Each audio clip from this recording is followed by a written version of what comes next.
JD 벤스가 정치적 이유로 작은 마을 식당에서 쫓겨났을 때 그는 소셜미디어에서 분노를 터뜨리거나 보이콧을 촉구하거나 화를 내며 떠날 수도 있었을 것입니다. 하지만 그는 예상치 못한 행동을 보여주었고 이는 단지 한 식당뿐만 아니라 전체 커뮤니티를 변화시켰습니다. 그의 거절에 대한 반응은 복수가 아닌 친절이었고 오늘날 분열된 세상에서 이는 정말 충격적이었습니다. 이 이야기는 평범한 저녁, 메이플 크릭 식당의 자갈 주차장에 JD 벤스가 차를 세우면서 시작됩니다. 네온, 영업 중 간판이 창문에서 붉은 빛을 내뿜으며 오후 비로 생긴 무릉덩이를 비추고 있었습니다. 배고프던 그는 아침 이후로 아무것도 먹지 못했고 저녁 7시가 이미 지나 있었습니다. 문 위에 종이 딸랑거리며 울리자 JD가 안으로 들어섰습니다. 신선한 커피와 튀긴 감자 냄새가 공기를 가득 채웠고 천장의 스피커에서 컨트리 음악이 부드럽게 흘러나왔습니다. 6개의 테이블에서 지역 주민들이 저녁을 즐기고 있었습니다. 곱슬곱슬한 갈색 머리를 포니테일로 묶은 웨이트리스가 고개를 들고 미소를 지으며 아무데나 앉으세요 라고 외쳤습니다. 그녀는 팔에 3개의 접시를 균형 있게 들고 있었습니다. 그녀의 이름표에는 탈리아라고 적혀 있었습니다. JD는 창가의 작은 부스를 선택하고 플라스틱 메뉴를 집어들었습니다. 긴 하루 끝에 모든 메뉴가 맛있어 보였습니다. 스페셜 메뉴는 미트로프와 메쉬드 포테이토였는데 그의 할머니가 추운 밤에 자주 만들어주시던 음식이었습니다. 그 기억에 미소가 지어졌습니다. 탈리아가 주문을 끝내고 물 한 잔과 메모장을 들고 다가왔습니다. 메이플 크릭에 오신 걸 환영합니다. 커피로 시작할까요? 좋아요. 감사합니다. 라고 JD가 대답하자 탈리아는 커피포트를 향해 몸을 돌렸습니다. 그때 주방에서 멜리사라는 이름이 수놓아진 앞치마를 입고 손에 밀가루를 묻힌 여성이 나왔습니다. 그녀는 JD를 보자마자 멈춰 섰습니다. 탈리아 라고 그녀가 날카롭게 불렀습니다. 여기로 와봐. 탈리아는 당황했지만 메모장을 내려놓고 멜리사에게 다가갔습니다. 두 여자는 계산대 근처에서 속삭였습니다. 탈리아의 눈이 커졌고 JD를 힐끗 돌아보았습니다. 멜리사가 말을 이어가자 그녀의 얼굴이 붉어졌습니다. 다른 손님들도 이를 눈치채기 시작했고 대화가 조용해졌습니다. 멜리사는 앞치마를 바로잡고 탈리아를 뒤에 두고 JD 테이블로 곧장 걸어갔습니다. 죄송하지만 여기서 서비스를 제공할 수 없습니다. 라고 멜리사가 단단하면서도 분명한 목소리로 말했습니다. JD는 놀라며 고개를 들었습니다. 죄송합니다. 당신이 누군지 압니다. 벤스 씨. 저는 당신의 정치적 견해에 동의하지 않고 제 레스토랑에서 당신을 편하게 받아들일 수 없습니다. 그녀는 팔짱을 꼈습니다. 여기는 제 가게고 제가 누구를 받을지 결정합니다. 식당 안이 조용해졌습니다. 모든 손님이 고개를 돌려 지켜보았고 카운터에 앉아있던 한 남자가 커피잔을 소리가 나게 내려놓았습니다. JD는 멜리사를 한참 바라보았습니다. 탈리아는 메모장을 가슴에 꼭 쥔 채 발을 옮기며 사라지고 싶어하는 듯 보였습니다. JD는 얼굴이 뜨거워지는 것을 느꼈습니다. 첫 번째 생각은 논쟁을 벌이는 것이었습니다. 정치적 이유로 사람을 거부해서는 안 된다고 그녀에게 상기시키고 싶었습니다. 소란을 일으키거나 온라인에서 그의 팔로워들에게 말할 수도 있었습니다. 하지만 그는 깊게 숨을 들이쉬었습니다. 알겠습니다. 라고 조용히 말했습니다. 그는 메뉴를 접어 제자리에 놓고 당신 가게니까 당신 선택이죠. 라고 덧붙였습니다. 멜리사는 그의 차분한 반응에 놀란 듯했습니다. 그녀는 논쟁을 예상하고 있었던 터라 몸을 굳히고 있었습니다. 솔직하게 말해줘서 고맙습니다. 라고 JD가 덧붙이며 부스에서 나왔습니다. 좋은 저녁 되세요. 그는 문을 향해 걸어갔고 모든 이 시선이 그를 따라갔습니다. 문 위의 종이 다시 딸랑거리며 그가 시원한 저녁 공기 속으로 나가자 차에 앉아 핸들을 잡고 있었습니다. 배고픔은 여전했지만 이제 가슴에 무거움이 더해졌습니다. 그는 거절에 익숙한 사람이었습니다. 그의 인생은 힘든 진실을 마주하고 앞으로 나아가는 방법을 찾는 과정이었습니다. 창밖으로 멜리사가 손님들과 이야기하며 손을 빠르게 움직이는 모습이 보였습니다. 어떤 이들은 고개를 끄덕였고 다른 이들은 불편해 보였습니다. 탈리아는 커피포트 옆에 서서 신발을 내려다보고 있었습니다. JD는 전화기를 꺼내 연락처를 스크롤하며 찾던 번호를 눌렀습니다. 3번 울린 후 목소리가 들렸습니다. 안녕, 나 JD야. 지난달에 얘기했던 그거 기억나? 완벽한 장소를 찾은 것 같아. 그는 점점 어두워지는 하늘에 비친 따뜻한 황금빛 식당을 바라보았습니다. 응, 내일 괜찮아. 세부사항 보내줄게. JD는 미소를 지으며 말했습니다. 날 믿어. 이건 모두를 놀라게 할 거야. 전화를 끊고 차를 출발시켰습니다. 라디오에서 오래된 조니 캐시 노래가 흘러나왔고 그는 주차장을 떠났습니다. 더 이상 화가 나지 않았습니다. 그는 희망 같은 것을 느꼈습니다. 탈리아는 JD의 차가 도로를 따라 사라지는 것을 지켜보았습니다. 식당은 천천히 정상으로 돌아왔지만 그녀는 배 속의 매듭을 떨칠 수 없었습니다. 너 그거 믿을 수 있겠어? 멜리사가 그녀 옆에 서며 말했습니다. 그냥 아무 소란 없이 나가버렸어. 꼭 그래야 했어? 탈리아가 조용히 물었습니다. 그는 그냥 저녁을 먹으려던 거잖아. 멜리사의 얼굴이 굳어졌습니다. 내 부모님은 그가 지지하는 정책 때문에 농장을 잃었어. 그런 사람을 받아들이면서 마음이 편할 수는 없어. 탈리아는 고개를 끄덕였지만 대답하지 않았습니다. 문 위에 종이 딸랑거리며 4명의 가족이 들어왔고 그녀는 다시 미소를 지으며 그들을 맞이했습니다. 그날 밤 교대가 끝날 때까지 탈리아는 주문을 받고 음식을 나르며 JD의 얼굴을 떠올렸습니다. 멜리사가 그를 쫓아냈을 때 그는 환한 표정이 아니었습니다. 슬퍼 보였습니다. 마지막 테이블을 닦으며 탈리아는 JD가 떠난 후 무엇을 했는지 궁금했습니다.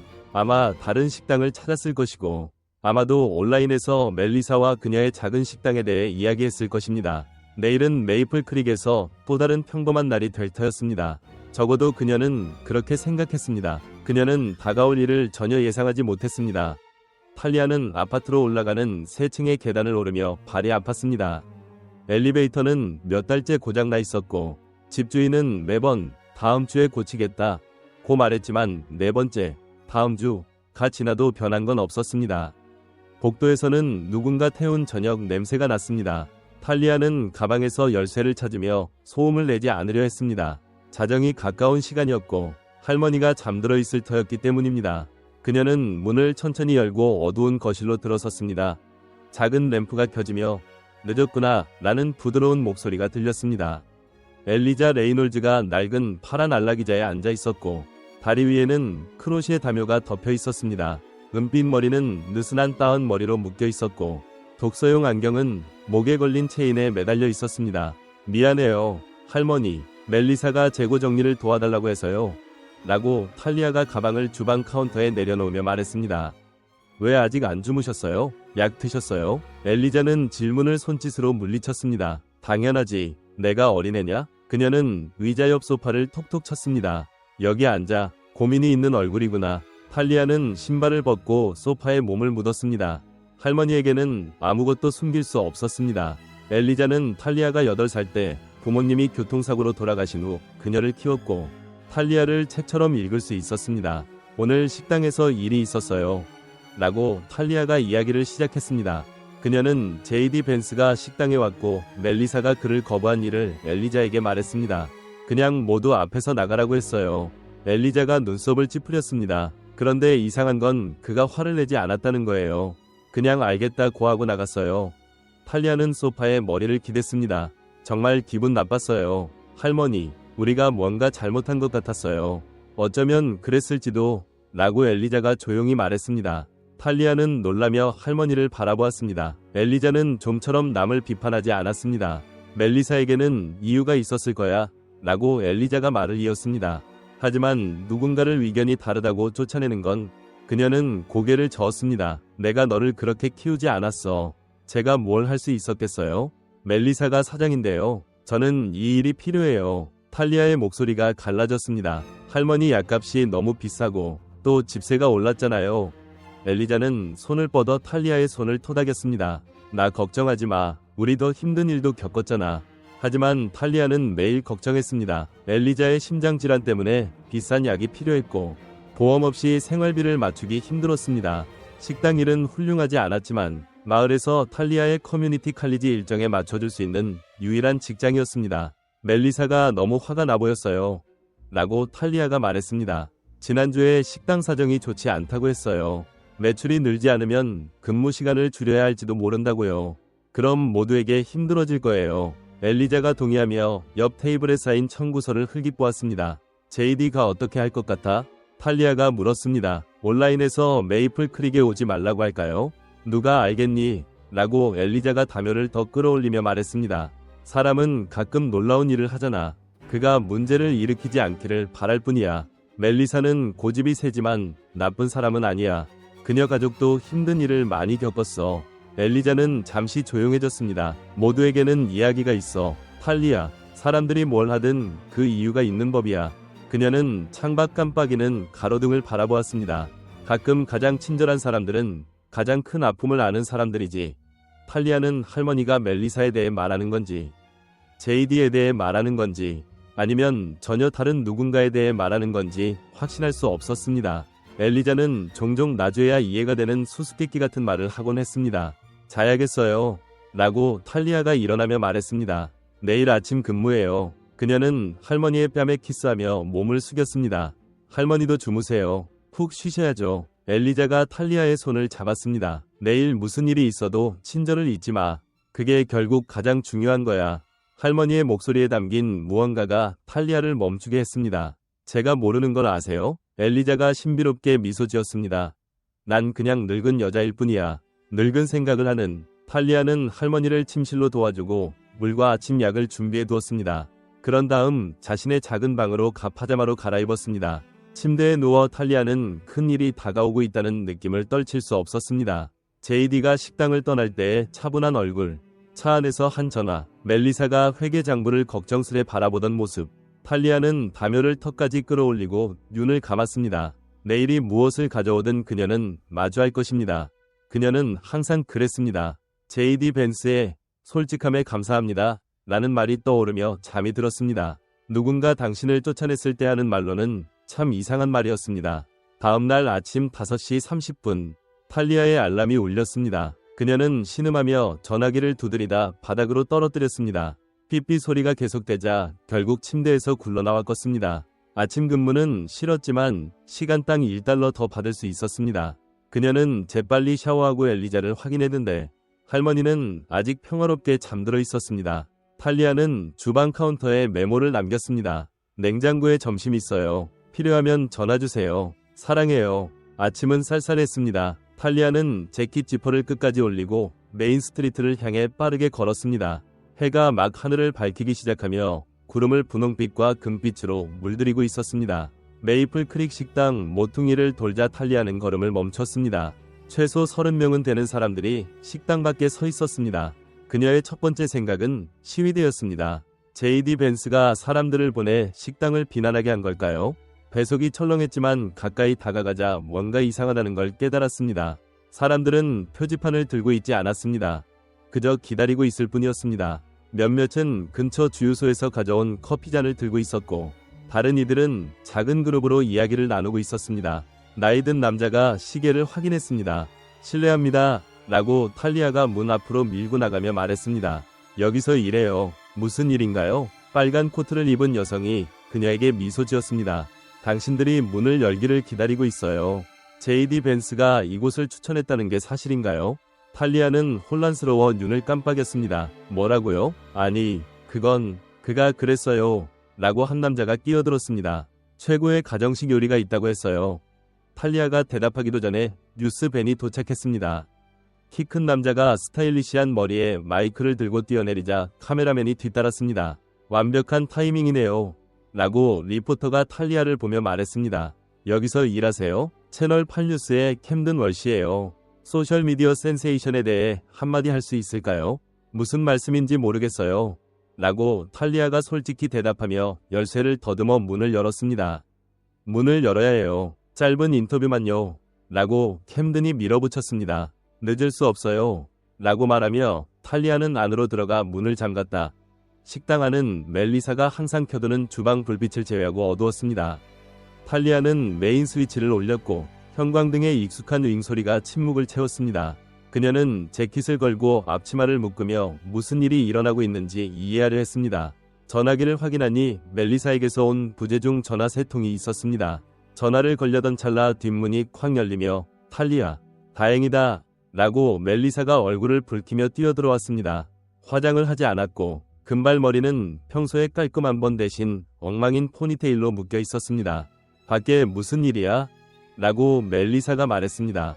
제이디 벤스가 온라인에서 우리를 추천했다는데 미쳤어. 그녀는 전화기를 꺼내 탈리아에게 내밀었습니다. 화면에는 JD 벤스의 소셜미디어 게시물이 있었습니다. 메이플 크릭 식당의 매력적인 파란 차양과 창가 화분이 담긴 사진과 함께 이런 글이 적혀 있었습니다. 어젯밤 오크우드의 이 작은 보물에서 주인이 제 정치적 견해에 동의하지 않아 쫓겨났습니다. 그녀의 서비스 거부 권리를 존중하지만 여러분, 그들의 미트로프 스페셜 냄새가 정말 끝내줬고 안에 있는 모두가 행복해 보였어요. 소규모 사업은 미국의 심장입니다. 제가 원치 않더라도요. 근처에 계시다면 메이플 크릭 식당에 들러 직접 판단해보세요. 지역 사업을 늘 지지합시다. 탈리아는 충격에 멜리사를 바라보았습니다. 내가 쫓아냈는데도 사람들을 여기로 보내고 있다니 말이 안 돼. 라고 멜리사가 전화기를 다시 가져가며 말했습니다. 이게 무슨 속임수야? 나를 나쁘게 보이려는 거야? 속임수 같지 않아요. 라고 탈리아가 천천히 말했습니다. 용서처럼 들리는데요. 멜리사는 코웃음을 쳤습니다. 그렇게 착한 사람은 없어. 특히 정치인은. 문이 덜컥거리며 누군가 노크하자 유리창 너머로 캠든이 시계를 가리키며 손짓했습니다. 20분 뒤에 열어요. 라고 멜리사가 외쳤습니다. 바이럴 게시물에 대해 짧게 말해달라는 거예요. 라고 캠든이 소리쳤습니다. 바이럴? 멜리사가 되뇌며 창백해졌습니다. 요리 시작해야겠어요. 라고 탈리아가 실용적으로 말했습니다. 저 사람들은 모두 아침을 원할 거예요. 다음 15분 동안 그들은 급하게 준비했습니다. 멜리사는 다른 웨이트리스 데니를 일찍 불러냈고 커피를 추가로 끓이고 팬케이크 반죽을 2배로 만들었습니다. 탈리아는 평소 2개 대신 4개의 그릴을 모두 켰습니다. 정확히 오전 6시 30분 멜리사가 문을 열자 사람들이 몰려들어 몇 분 만에 모든 테이블과 부스를 채웠습니다. 캠든과 카메라맨은 구석에 자리를 잡았습니다. 한마디만요. 라고 캠든이 메뉴를 나르는 멜리사를 따라다니며 애원했습니다. 주문하지 않는 한 노코멘트예요. 라고 멜리사가 퉁명스럽게 말했습니다. 캠든은 미소 지으며 좋아요. 팬케이크 스페셜로 할게요. 라고 했습니다. 오전 7시가 되자 대기 리스트가 생겼습니다. 멜리사는 점심 근무만 하던 파트타임 요리사 헥터를 불러야 했습니다. 주방은 정신없었고 문 위에 종이 딸랑거릴 때마다 탈리아는 JD가 들어올까 반쯤 기대하며 고개를 들었습니다. 드문 조용한 순간 멜리사가 창가에 서서 밖의 군중을 바라보고 있었습니다. 이러다 음식이 떨어지겠어요. 라고 그녀가 조용히 말했습니다. 크리스마스 아침에도 이렇게 붐비지 않았는데 좋은 거 아니에요? 탈리아가 물었습니다. 모르겠어요. 라고 멜리사가 고민스러운 표정으로 말했습니다. 왜 이러는 걸까요? 제가 모욕하고 쫓아내는데 그냥 착한 사람일지도요. 라고 탈리아가 말했습니다. 그렇게 착한 사람은 없어. 라고 멜리사가 덜 확신하며 반복했습니다. 종이 다시 딸랑거리며 나이든 부부가 들어왔고 붐비는 식당을 놀라며 둘러보았습니다. 여기가 JD 벤스가 쫓겨난 곳인가요? 여성이 큰 소리로 물었습니다. 그래도 우리를 지원하라고 했어요. 대단하지 않나요? 멜리사의 얼굴이 붉어졌습니다. 그녀는 말없이 고개를 끄덕이고 갓 청소된 테이블로 그들을 안내했습니다. 탈리아는 아침 내내 멜리사를 지켜보았습니다. 멜리사의 움직임은 뻣뻣했고 미소는 억지였습니다. 누군가 JD의 이름을 언급할 때마다 그녀는 살짝 움찔했습니다. 점심때가 되자 3개의 다른 방송국에서 온 뉴스팬이 밖에 주차되어 있었습니다. 이야기가 퍼지고 있었습니다. JD 벤스를 거부했던 식당이 이제 JD 덕분에 카운티에서 가장 인기 있는 레스토랑이 되었습니다. 점심 러시 후 멜리사는 작은 사무실로 사라져 문을 잠갔다. 10분 후 탈리아가 커피를 가져갔을 때 멜리사는 책상에 앉아 조용히 울고 있었습니다. 이해가 안 돼요. 라고 멜리사가 속삭였습니다. 왜 반격하지 않았을까요? 탈리아는 멜리사에게 답이 없었습니다. 그녀는 커피잔을 책상에 놓고 물러섰습니다. 그냥 좋은 사람일지도요. 라고 마침내 말했습니다. 멜리사는 냅킨으로 눈을 닦았습니다. 그렇게 착한 사람은 없어. 특히 정치에서는. 라고 한숨을 쉬며 어깨를 폈습니다. 다시 나가야겠어요. 곧 저녁 손님이 올 거예요. 그 주 내내 메이플 크릭 식당은 문을 여는 순간부터 닫을 때까지 바빴습니다. 멜리사는 공급업체에 2번이나 추가 배달을 요청해야 했고 웨이트리스 2명과 요리사 1명을 새로 고용했습니다. 현금 등록기가 너무 빨리 차서 하루 중간에 은행에 다녀와야 했습니다. 금요일 오후 탈리아가 커피를 리필하며 두 손님의 대화를 들었습니다.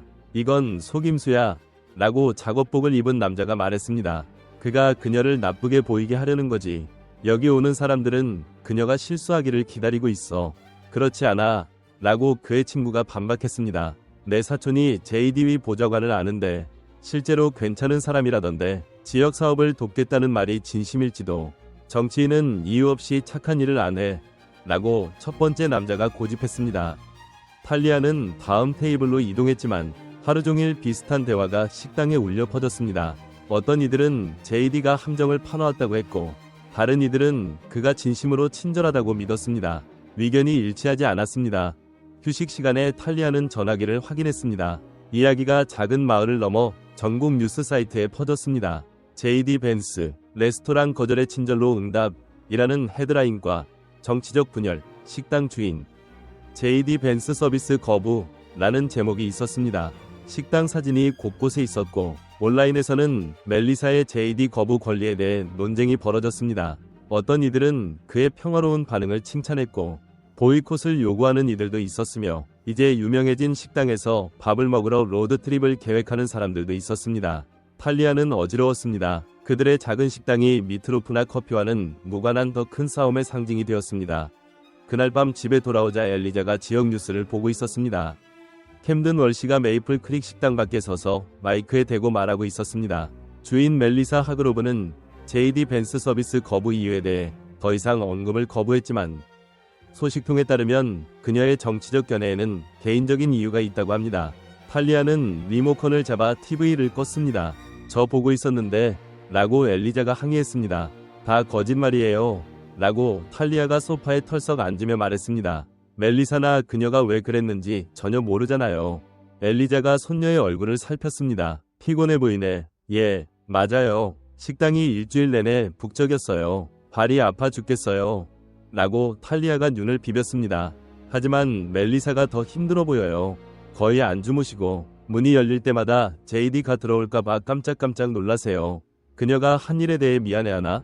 탈리아는 생각에 잠겼습니다. 모르겠어요. 혼란스러워 보여요. 우리 모두 그래요. 그녀는 할머니를 보았습니다. 할머니라면 어땠을까요? 강하게 반대하는 사람이 가게에 왔다면요? 엘리자는 잠시 조용했습니다. 내가 젊었을 때 너희 할아버지와 작은 잡화점을 했었지. 그때는 시대가 달랐어. 어떤 사람들은 피부색 때문에 손님을 받지 말라고 했어.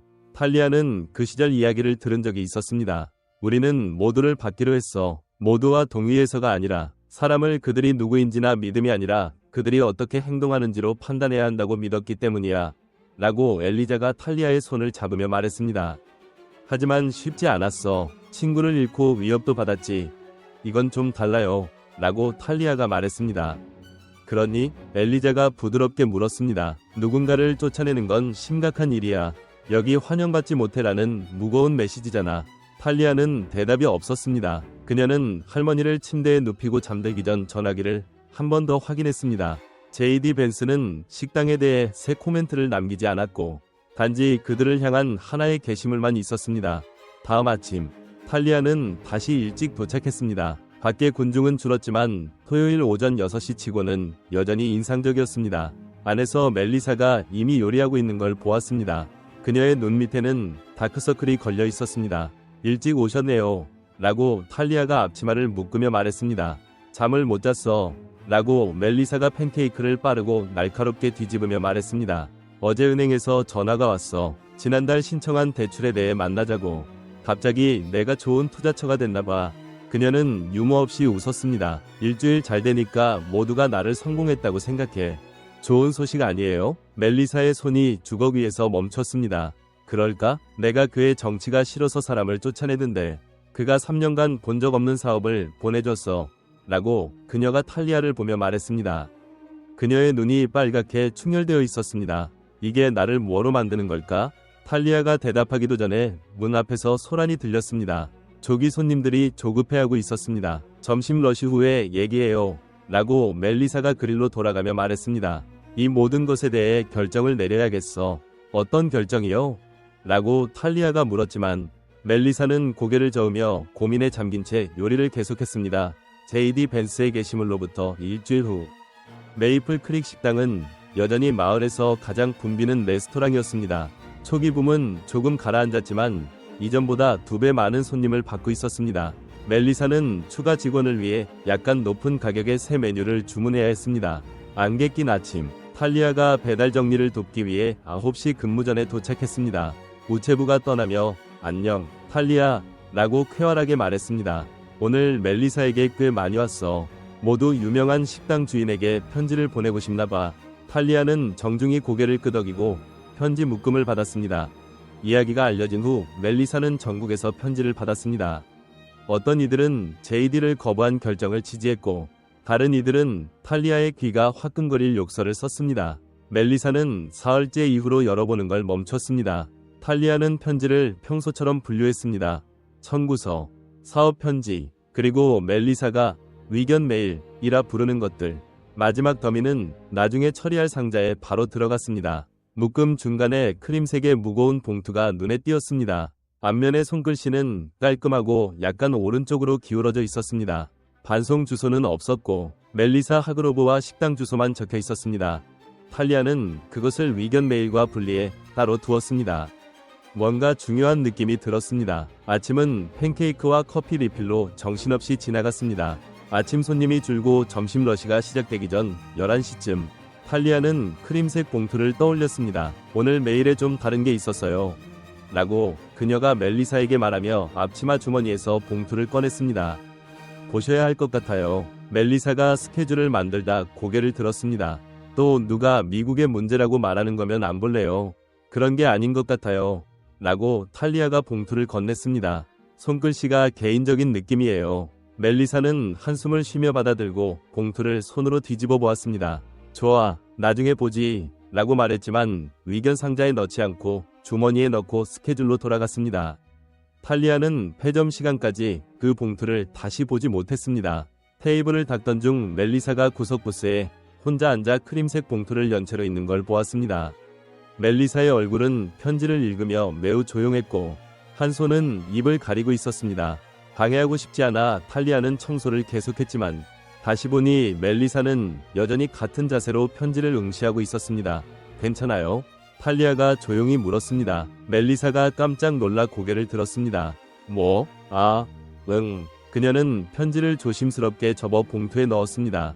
사실은 아니야. 모르겠어. 라고 고개를 저으며 말했습니다. 그에게서 온 거야. JD 벤스에게서. 탈리아는 닦던 손을 멈췄습니다. 뭐라고 썼대요? 그게 문제야. 라고 멜리사가 천천히 말했습니다. 전혀 예상하지 못한 내용이야. 더 설명하기 전에 헥터가 주방에서 청소가 끝났다고 외쳤고 순간이 지나갔습니다. 멜리사는 편지를 다시 주머니에 넣고 문을 잠갔다. 다음 날은 일요일이라 식당이 쉬는 날이었습니다. 탈리아는 아침에 엘리자와 함께 빨래와 장보기를 했습니다. 통조림을 정리하던 중 멜리사에게서 전화가 왔습니다. 4시에 식당으로 올 수 있어? 멜리사가 인사 없이 물었습니다. 직원 회의를 소집했어. 뭐 잘못됐어요? 탈리아가 걱정하며 물었습니다. 사업이 잘 되는데 설마 시간을 줄이는 건 아니겠죠? 아니, 잘못된 거 없어. 그냥 모두와 얘기하고 싶어. 라고 멜리사가 말했습니다. 그녀의 목소리는 더 차분해 보였습니다. 중요해. 4시에 탈리아는 식당에서 나머지 직원들과 합류했습니다. 데니와 새 웨이트리스 둘, 헥터와 다른 요리사들, 심지어 주말에 설거지를 하는 젠킨스 할아버지까지 모두 있었습니다. 그들은 식당 중앙에 테이블을 붙여 앉아 커피를 마시며 회의에 대해 추측했습니다. 가게를 팔려는 걸지도? 라고 데니가 속삭였습니다. 이 모든 관심이 가격을 올릴 거야. 확장할 수도 있지. 라고 새 웨이트리스 하나가 제안했습니다. 클리블랜드에 있는 사촌 식당이 유명인 방문으로 유명해져서 3개 지점을 열었어. 문 위에 종이 딸랑거리며 멜리사가 들어왔습니다. 머리를 부드럽게 풀어 얼굴 주위로 늘어뜨리고 평소 청바지와 티셔츠 대신 파란 드레스를 입고 있었습니다. 쉬는 날에 와줘서 고마워요. 라고 그녀가 테이블 머리 쪽에 서며 말했습니다. 깊은 숨을 들이쉬고 이번 주 내내 식당과 여러분 그리고 JD 벤스와의 일에 대해 많이 생각했어요. 라고 말을 시작했습니다. 모두 조용해졌습니다. 그동안 누구도 멜리사에게 그 사건을 직접 언급하지 않았습니다. 그에게서 편지를 받았어요. 라고 멜리사가 계속하며 지갑에서 크림색 봉투를 꺼냈습니다. 괜찮다면 읽어줄게요. 아무도 반대하지 않았습니다. 멜리사는 편지를 펴 손으로 매끄럽게 하고 읽기 시작했습니다. 친애하는 하그로브 씨께. 그녀의 목소리는 안정적이었습니다. 먼저 제 식당에 왔을 때의 솔직함에 감사드립니다. 사람들이 진심을 숨기기 쉬운 세상에서 당신의 직설적인 태도는 신선했어요. 멜리사는 숨을 고르며 계속 읽었습니다. 제 할머니는 누군가 당신을 거절할 때 가장 좋은 반응은 친절이라고 가르쳤어요. 그게 멋져 보이려는 게 아니라 모든 행동에는 우리가 이해하지 못할 이유가 있다는 걸 인정하기 때문이에요. 탈리아는 방 안을 둘러보았습니다. 모두 집중해서 듣고 있었습니다. 젠킨스 할아버지조차 커피잔을 만지작거리는 걸 멈췄습니다. 저는 당신을 당황하게 하려고 식당을 추천한 게 아니에요. 라고 멜리사가 읽었습니다. 짧은 방문에서도 메이플 크릭 식당이 특별하다는 걸 알았기 때문이에요. 직원들이 당신을 보는 방식, 진짜 가정식 요리의 냄새, 게시판에 걸린 지역 아이들의 사진들, 이런 것들이 중요해요. 이런 곳이 커뮤니티를 하나로 묶어줘요. 멜리사의 목소리가 살짝 떨렸습니다. 제 정치는 당신 같은 어려움을 겪는 커뮤니티를 돕고자 하는 마음에서 나왔어요. 방법은 다를 수 있지만 사람들에게 좋은 일자리와 안전한 동네, 아이들의 미래에 대한 희망을 주고자 하는 목표는 같다고 믿어요. 그녀는 잠깐 고개를 들었다가 다시 편지로 돌아갔습니다. 당신이 저에 대해 생각을 바꾸거나 다시 오면 받아달라는 부탁이 아니에요. 그건 사업주인으로서의 당신 권리예요. 다만 지금처럼 좋은 음식을 제공하고 마을 사람들이 모일 수 있는 장소를 계속 만들어달라는 부탁이에요. 그게 정치적 의견 차이보다 더 중요해요. 멜리사는 편지를 내려놓았습니다. 그는 간단히 JD라고 서명했어요. 라고 말하며 떨리는 손으로 직원들을 둘러보았습니다. 제가 불공평했어요. 라고 그녀가 말했습니다. 그를 알지도 못하면서 판단했고 그가 화낼 만한 이유가 있었을 때 그는 친절을 선택했어요. 방 안이 조용해졌습니다. 탈리아는 목에 덩어리가 느껴졌습니다. 그래서 결정을 내렸어요. 라고 멜리사가 어깨를 펴며 말했습니다. 여러분에게 먼저 말하고 싶었어요. 멜리사는 그날 결정을 공유하지 않았습니다. 그녀가 말을 끝내기 전에 주방에서 파이프가 터져 모두가 걸레와 양동이를 찾느라 정신없었습니다. 배관공이 도착할 때쯤 직원회의는 잊혔습니다. 탈리아는 늦게 집에 돌아와 축축하고 피곤했습니다. 엘리자는 거실에서 영화와 팝콘을 들고 있었습니다. 수영에서 온 것 같구나. 라고 엘리자가 소파를 톡톡 치며 말했습니다. 나쁜 날이었어. 식당에 홍수가 났어요. 라고 탈리아가 신발을 벗고 할머니 옆에 쓰러지며 말했습니다. 하지만 그 전에 흥미로운 일이 있었어요. 탈리아는 JD 벤스의 편지에 대해 엘리자에게 말했습니다. 그의 말을 되풀이하며 할머니의 얼굴이 변하는 걸 눈치챘습니다. 묘한 인식의 표정이 스쳤습니다. 할머니, 왜 그러세요? 엘리자가 입술을 다물고 팝콘 그릇을 천천히 옆으로 치웠습니다. 그의 할머니, 라고 그녀가 부드럽게 말했습니다. 이름을 언급했니? 아니요. 그냥 거절에 친절로 응하라고 가르쳤다고 했어요. 라고 탈리아가 할머니의 얼굴을 살폈습니다. 그녀를 아세요? 엘리자는 소파 팔걸이를 잡고 일어났습니다. 여기 있어. 라고 말하고 침실로 천천히 걸어갔습니다. 서랍 여닫는 소리가 들렸고 몇 분 후 그녀는 낡은 파란 가죽 사진첩을 들고 돌아왔습니다. 앉아서 조심스럽게 열었습니다. 몇 년간 이걸 안 봤어. 라고 중얼거리며 바스락거리는 페이지를 넘겼습니다. 앨범은 흑백 사진으로 가득했습니다. 넓은 칼라 드레스를 입은 젊은 여성들, 작업복을 입고 오래된 차 옆에 선 남성들, 먼지투성이 마당에서 노는 아이들. 엘리자는 중간 페이지에서 멈췄습니다. 여기야. 라고 두 10대 소녀가 현관 계단에 앉아있는 사진을 가리키며 말했습니다.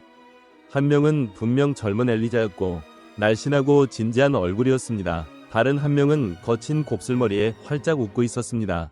이게 베벌리야. 라고 엘리자가 부드럽게 말했습니다. 모두 그녀를 마마라고 불렀지. 탈리아는 사진을 보고 할머니를 바라보았습니다. 마마요? JD 벤스의 할머니 말이에요? 그래. 라고 엘리자가 사진을 가볍게 만지며 말했습니다. 우리는 켄터키에서 같이 자랐어. 걸음마를 뗄 때부터 내가 18살에 떠날 때까지 절친이었지. 탈리아는 믿을 수 없었습니다. JD 벤스의 할머니를 아셨다고요? 제가 식당에 대해 말했을 때 왜 아무 말씀 안 하셨어요? 처음엔 확신이 없었어. 라고 엘리자가 인정했습니다. 벤스는 그녀의 가족 이름이 아니야. 켄터키에는 강인한 할머니를 둔 사람이 많으니까. 하지만 네가 편지에서 그가 한 말을 전했을 때 거절에 친절로 응하라는 말은 순수한 베벌리였어. 라고 그녀가 희미하게 미소 지었습니다. 탈리아는 다시 사진을 보았습니다. JD의 마마가 될 소녀는 미소 짓고 있으면서도 눈빛이 강렬했습니다. 그녀는 어린 엘리자의 어깨를 보호하듯 팔로 감싸고 있었습니다. 어땠어요? 탈리아가 물었습니다. 엘리자가 웃었습니다. 정말 대단했지. 강철처럼 단단했지만 마음은 부드러웠어. 터무니없는 건 절대 용납하지 않았어. 너를 사랑하면 호랑이와도 싸워줄 사람이었고 그렇지 않다면 그녀는 고개를 저었습니다. 그걸 알게 될 거야. 어떻게 연락이 끊겼어요? 인생 때문에 라고 엘리자가 간단히 말했습니다. 내가 일을 위해 떠났고 그녀는 남았어. 한동안 편지를 썼지만 그땐 휴대폰이나 이메일이 없었잖니. 그녀는 앨범 페이지를 넘겨 수영장에서 찍은 사진, 교복을 입은 사진, 크리스마스 트리를 꾸미는 사진을 보여주었습니다. 우리는 아무것도 없이 자랐어. 베벌리와 나 라고 엘리자가 말을 이었습니다. 가난했지만 그녀는 우리가 뭔가를 이룰 거라고 늘 말했지. 그녀의 목소리가 멀어졌습니다. 나는 간호사가 됐고 그녀는 엘리자가 멈췄습니다. 가정을 꾸렸다고 들었어. 쉽지 않았던 것 같아. 탈리아는 제이디 벤스의 어린 시절에 대해 온라인에서 본 조각들을 떠올렸습니다. 오하이오에서 가난하게 자라며 할머니가 그의 버팀목이었다는 이야기였습니다. 이제 그녀의 손자가 유명해졌고 어떻게든 우리 작은 마을 멜리사의 식당에 오게 됐네요. 라고 탈리아가 놀라며 말했습니다. 인생은 원으로 가득하구나. 라고 엘리자가 앨범을 닫아 커피 테이블에 올리며 말했습니다. 그를 알아봤어야 했는데 그녀 가족을 닮았다면 만나고 싶으세요? 탈리아가 물었습니다. 멜리사에게 말할까요? 너무 앞서가지 말자. 라고 엘리자가 끼어들며 팝콘을 다시 집었습니다. 멜리사가 먼저 결정을 내려야 해. 하지만 그래. 베벌리의 손자를 만나보고 싶어. 그녀가 어떤 사람으로 키웠는지 보고 싶어.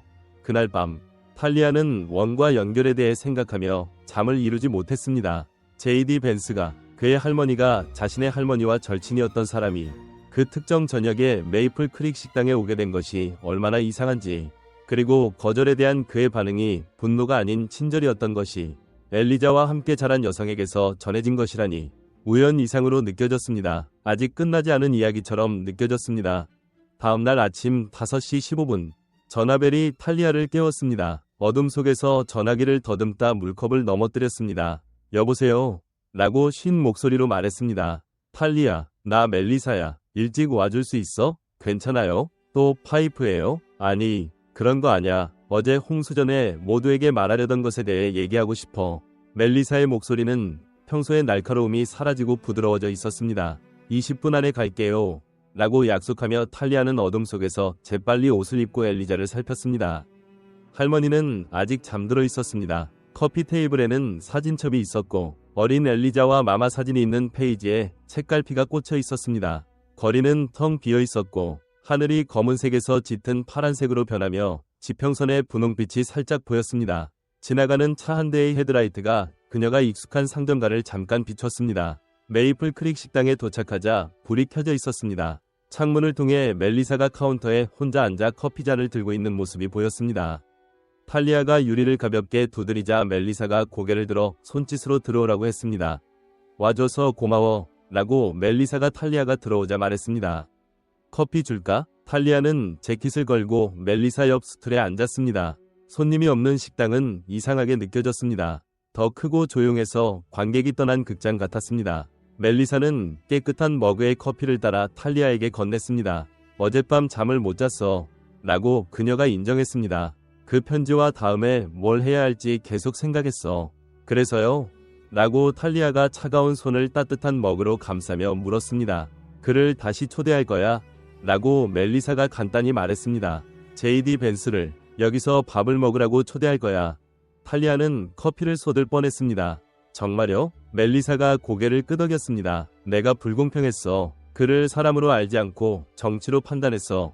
라고 머그 테두리를 손가락으로 쓰다듬으며 말했습니다. 아빠는 강한 사람은 잘못을 인정할 수 있다고 늘 말했어. 내가 틀렸던 것 같아. 탈리아는 뭐라 말해야 할지 몰랐습니다. 지난 2년간 함께 일한 멜리사는 레시피나 스케줄, 깊은 신념에 대해 좀처럼 틀렸다고 인정하지 않았습니다. 그건 용감한 결정이에요. 라고 탈리아가 마침내 말했습니다. 용감하게 느껴지지 않아. 무서워. 라고 멜리사의 목소리가 조용해졌습니다. 실수면 어쩌지? 그가 이걸 나쁘게 이용하면 어쩌지? 그의 편지로 보면 그럴 사람 같지 않아요. 그래, 그렇지 않네. 라고 멜리사가 커피를 한 모금 마시며 말했습니다. 그래서 너와 먼저 얘기하고 싶었어. 내 의견이 소중하고 초대장 쓰는 걸 도와줘. 나 이런 글 잘 못 써. 탈리아는 멜리사가 자신에게 도움을 청한 것이 영광스러웠습니다. 초대장에 뭐라고 쓸지 논의하며 그녀는 엘리자에게서 들은 이야기를 말할지 고민했습니다. 그 연결을 알면 멜리사가 JD를 초대하는데 더 편안해질까요? 덜 편안해질까요? 말해야 할 게 있어요. 라고 탈리아가 마침내 말했습니다. 정말 놀라운 거예요. 그녀는 엘리자의 폭로를 말했습니다. 그녀와 JD의 할머니가 켄터키에서 어린 시절 친구였다는 사실을 말하는 동안 멜리사의 눈이 커졌습니다. 정말이야? 멜리사가 끼어들었습니다. 내 할머니가 그의 할머니를 알았다고? 친구였다고? 탈리아가 고개를 끄덕였습니다. 내 할머니가 떠날 때까지 절친이었대요. 사진도 있고 다 있어요. 멜리사는 머그를 3개 내려놓아 커피가 카운터에 쏟아졌습니다. 정말 믿기 힘드네. 운명 같아.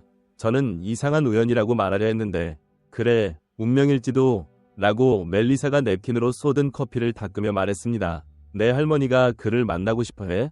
그럴 것 같아요. 라고 탈리아가 조심스럽게 말했습니다. 괜찮으시다면요. 멜리사는 잠시 생각에 잠겼습니다. 그 둘 다 초대하면 어떨까? JD와 내 할머니를 사과 디너가 아니라 진짜 대화로 만들자. 라고 그녀의 눈이 아이디어로 밝아졌습니다. 영업 끝나고 우리 넷만 조용히 너와 나도 있어야지. 라고 멜리사가 망설이며 말했습니다. 도덕적 지지가 필요할지도. 탈리아가 미소 지었습니다. 완벽한 것 같아요. 그들은 다음 1시간을 초대장을 작성하며 보냈습니다. 멜리사는 JD의 편지처럼 손으로 쓰고 싶어 했습니다. 몇 번 수정 끝에 존중하면서도 너무 격식 차리지 않고 사과하면서도 비굴하지 않은 버전을 완성했습니다. 친애하는 벤스 씨, JD님께 편지 감사드립니다. 제 거절에도 불구하고 보여준 친절로 많은 생각을 하게 됐습니다. 금요일 저녁 7시 영업 종료 후 메이플 크릭 식당에서 저녁을 함께하고 싶습니다. 직접 사과하고 처음 거부당한 식사를 대접하고 싶어요. 또 놀라운 사실을 알게 됐습니다. 제 웨이트리스 탈리아의 할머니 엘리자 레이놀즈가 켄터키에서 당신의 할머니와 어린 시절 친구였다고 믿고 있어요. 사진과 추억을 나누고 싶어 하십니다. 관심 있으시면요. 이건 홍보 행사가 아니에요. 기자도 카메라도 없고 정치가 아닌 사람으로서 이야기할 기회일 뿐입니다. 진심으로 멜리사 하그로브. 멜리사는 식당의 단단한 봉투에 편지를 봉하고 JD의 이름을 적었습니다. 이걸 어떻게 전하지? 그녀가 궁금해했습니다. 제가 도울게요. 라고 탈리아가 제안했습니다. 자꾸 오는 리포터 캠든 월시가 내일 JD가 커뮤니티 칼리지를 방문한다고 했어요. 그에게 전달해달라고 할게요. 멜리사는 확신이 없어 보였습니다. 기자가 사적인 편지를 스토리 없이 전해줄까? 그럴 거예요. 지금까지 공정하게 보도했으니까요. 아침 직원들이 도착하며 식당의 일상이 시작되었습니다. 커피를 끓이고 반죽을 섞고 테이블에서 의자를 내리는 루틴이 이어졌습니다. 하지만 뭔가 달라졌습니다. 멜리사는 더 부드럽게 움직이고 쉽게 미소 지었습니다. 그녀가 지녔던 분노의 무게가 가벼워진 듯 했습니다. 그가 올 것 같아? 멜리사가 갑자기 취약해 보이며 물었습니다. 올 거예요.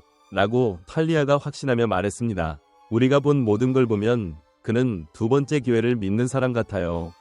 멜리사는 고개를 끄덕이고 어깨를 펴며 첫 손님을 맞이했습니다.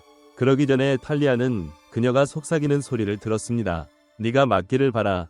캠든 월시는 편지를 전달하기로 했습니다. 이야기를 만들지 않겠다고 약속했지만 그의 호기심 어린 눈은 그 약속을 지키기 어려워 보였습니다.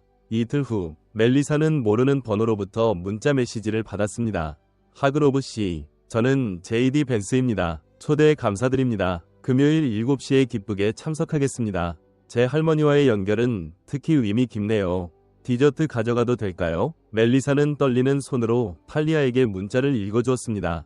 그가 오겠대 라고 반복하며 말했습니다. 정말 오고 디저트를 가져온대요. 좋은 신호네요. 라고 탈리아가 미소 지으며 덧붙였습니다. 금요일 저녁 준비가 식당을 빠르게 장악했습니다. 멜리사는 최고의 요리를 선보일 특별 메뉴를 만들기로 했습니다. 메이플 글레이즈를 입힌 미트로프를 결정하기 전 3가지 레시피를 테스트했고 까다로운 요리사 헥터조차 2번 달라고 할 정도였습니다. 너무 화려하면 안 돼 라고 그녀가 계획하며 주장했습니다.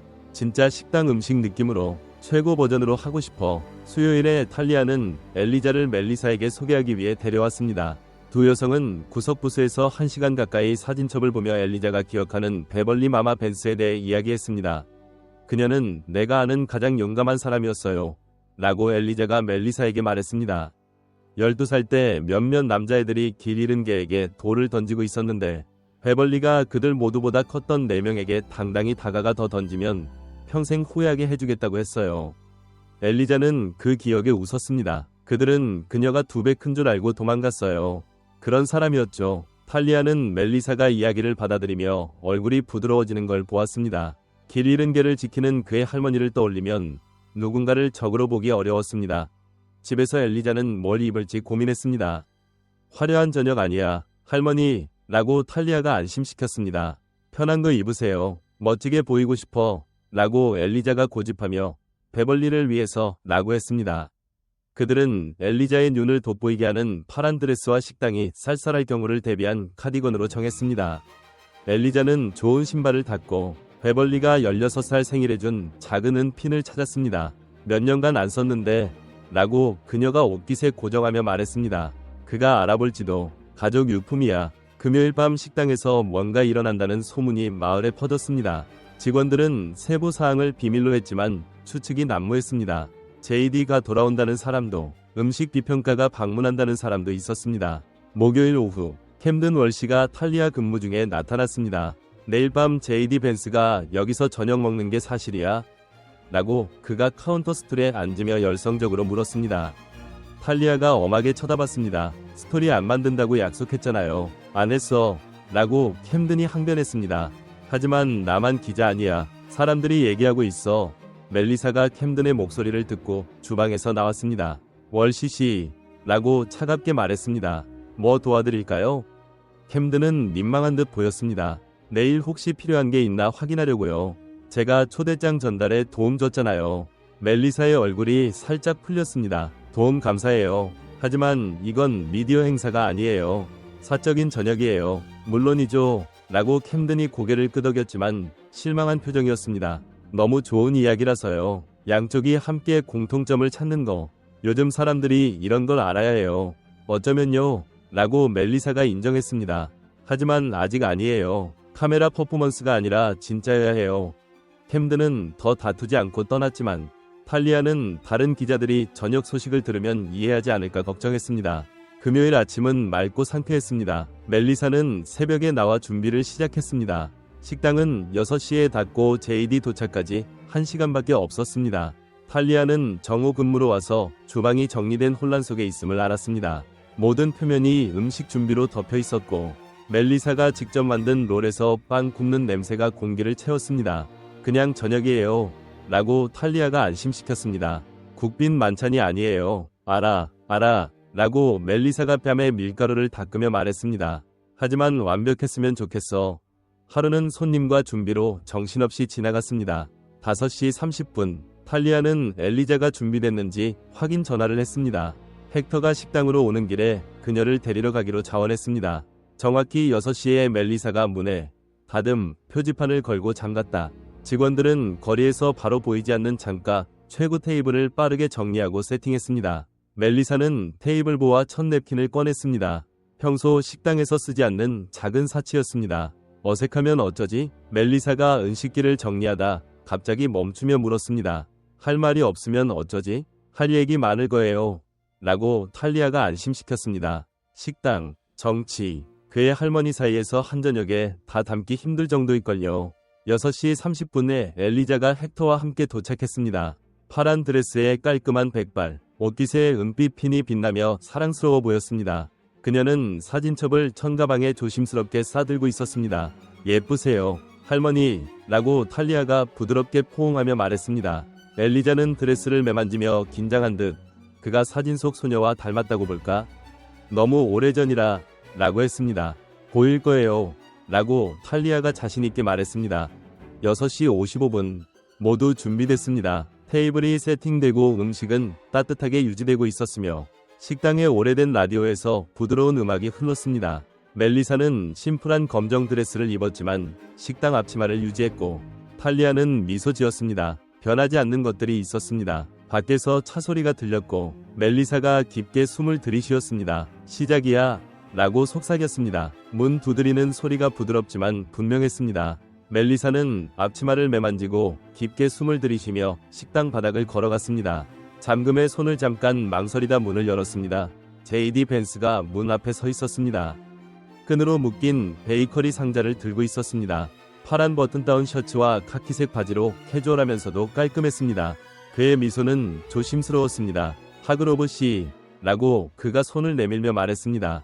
초대해 주셔서 감사합니다. 멜리사는 악수하며 멜리사라고 불러주세요. 와주셔서 감사해요.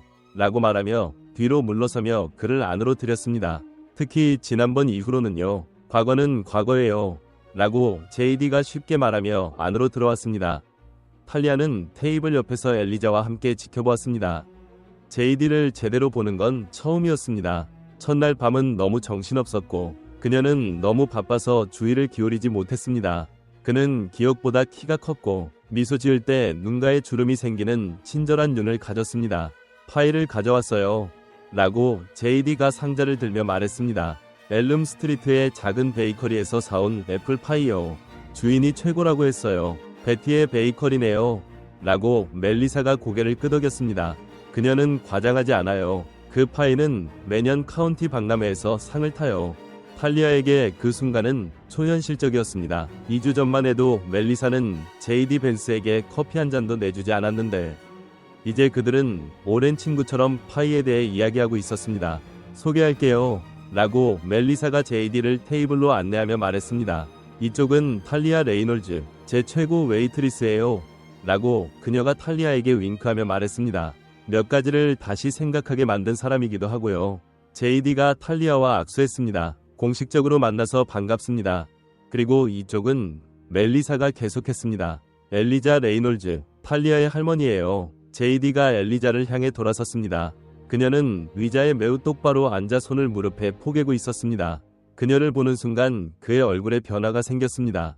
그는 매우 조용해졌고 눈이 살짝 커졌습니다. 레이놀즈 부인이라고 그가 부드럽게 말했습니다. 엘리자가 미소 지으며 갑자기 눈물이 반짝였습니다. 너는 꼭 너의 지미 삼촌을 닮았구나. 라고 그녀가 말했습니다. 베벌리의 오빠 말이야. 같은 눈이야. JD는 파이 상자를 근처 테이블에 내려놓고 엘리자에게 가까이 다가갔습니다. 정말 제 할머니를 어릴 때 아셨어요? 엘리자가 고개를 끄덕이며 옆 의자를 톡톡 쳤습니다. 앉아, 젊은이. 너에게 들려줄 이야기가 있어. JD가 앉자 엘리자는 사진첩을 펼쳤습니다. 여기서 시작이야.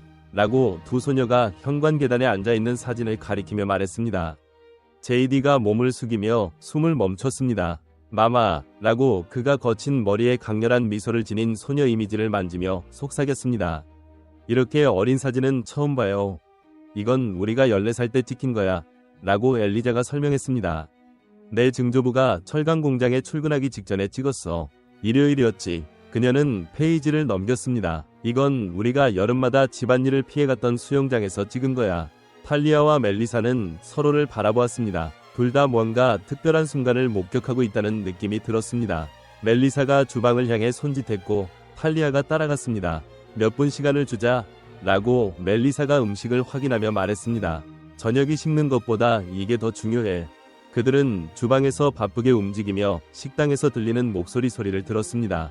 가끔 JD의 웃음소리나 엘리자의 맞아, 그 부분을 잊고 있었네. 라는 감탄이 들렸습니다. 약 15분 후 멜리사가 살짝 내다보았습니다. JD와 엘리자는 여전히 사진을 보고 있었지만 앨범 끝에 다다른 듯 했습니다. 저녁을 낼 좋은 타이밍 같았습니다. 다 됐어요. 라고 그녀가 두툼하게 썬 메이플 글레이즈 미트로프 플래터를 들고 나가며 말했습니다. 탈리아는 매쉬드 포테이토와 베이컨을 곁들인 그린빈을 들고 따라갔습니다. 정말 맛있어 보이네요. 라고 JD가 사진첩을 조심스럽게 다듬며 말했습니다. 몇 주간 이런 가정식 요리를 먹지 못했어요. 그들은 테이블에 둘러앉았고 잠시 어색한 순간이 흘렀습니다. 엘리자가 조용히 고개를 숙이자 다른 이들도 따라했고 그녀가 음식과 함께한 이들에게 간단한 축복을 했습니다. 밥을 먹으며 대화는 누구도 예상하지 못했던 자연스러움으로 흘렀습니다. JD가 할머니에 대한 이야기를 하자 엘리자가 고개를 끄덕이며 알아봤습니다. 성인이 돼서도 똑같았어. 라고 엘리자가 확인했습니다. 충성심이 강하고 단단했지만 마음은 정말 부드러웠지. 그녀예요. 라고 JD가 동의했습니다. 정말 제 삶을 구했어요. 모든 게 혼란스러울 때 안정감을 줬죠. 그는 엘리자를 보았습니다. 그녀가 죽을 때까지 성경에 당신 고등학교 졸업 사진을 보관했다는 거 아세요? 집을 정리하다 찾았어요. 그때는 누군지